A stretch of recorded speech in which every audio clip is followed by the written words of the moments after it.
যে কোনো দিবসে শুধু একজন ব্যক্তির ভাষণ বাজানো হতো এবং সেটি বাধ্য করতো এদেশের মানুষকে সেটি শুনতে। আপনি দেখেছেন গত 15.5 বছর ধরে শহীদ প্রেসিডেন্ট জিয়াউর রহমানের যে এখানে সমাধি, এখানে আসতে বাংলাদেশ জাতীয়তাবাদী দল, বিএনপি, ছাত্রদল, স্বেচ্ছাসেবক দলকে বাধাগ্রস্ত করা হতো।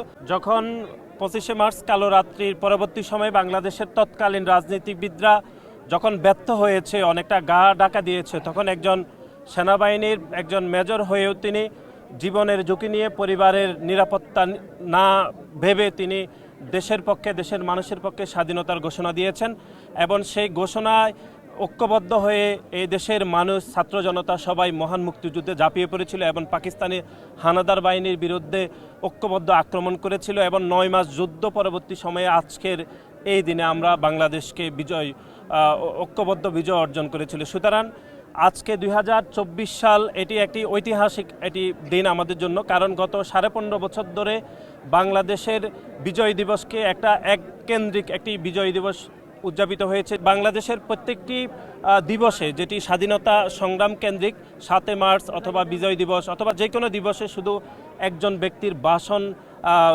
বাজানো হতো এবং সেটি বাধ্য করতো এদেশের মানুষকে সেটি শুনতে।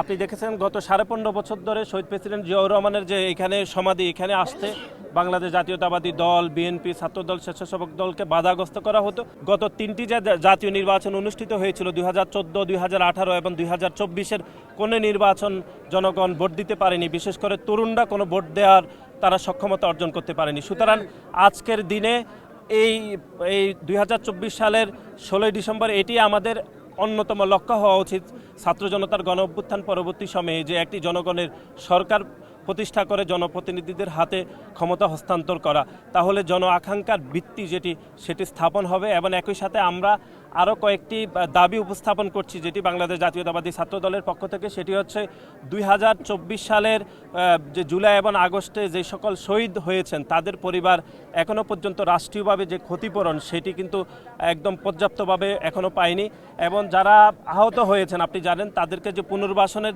দায়িত্ব যে রাষ্ট্রীয়ভাবে করা হয় সেটি একদম শূন্যের কোটায় রয়েছে।